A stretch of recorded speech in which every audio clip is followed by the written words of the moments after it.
अस्सलाम वालेकुम नाजरीन, DNN न्यूज के साथ मैं हूं हानिया मरियम।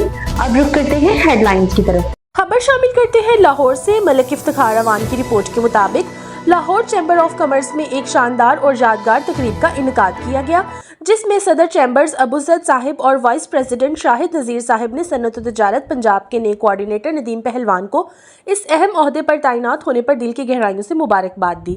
ये तकरीब नदीम पहलवान की नई जिम्मेदारियों के साथ साथ चैम्बर में इनके तवील और मिसाली खिदमात के इतराफ़ में मुनक्किद की गई। नदीम पहलवान, जो इस वक्त चैम्बर ऑफ कॉमर्स की डेवलपर कमेटी के मौजूदा चेयरमैन भी हैं, ने गुज़श्ता 20 सालों के दौरान बतौर डेवलपर कमेटी मेंबर और दीगर मुख्तलिफ अहम ओहदों पर अपनी मेहनत और लगन से नुमायां खिदमात अंजाम दी हैं।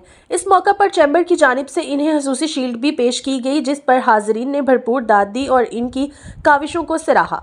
तकरीब में मुल्क के मोतबर कारोबारी, समाजी और सियासी शख्सियात ने शिरकत की, जिनमें Hafiz Akbar, secretary Irfan Malik, Iftikhar Ali Awan, Nadeem Pagawala, Shafiq Butt, Hafiz Tariq, madam Maha, madam Riffat, Sajid, Mian Atiq और खालिद अवान शामिल थे।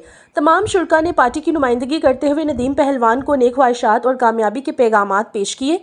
ये पुरवकार तकरीब बाहमी एहतराम, तावन और खिदमत के जज्बे की खूबसूरत अक्कासी थी, जिसने लाहौर चैम्बर ऑफ कॉमर्स की रिवायात में एक नया बाब रकम किया। मज़ीद खबरों और अपडेट्स के लिए देखते रहें DNN न्यूज।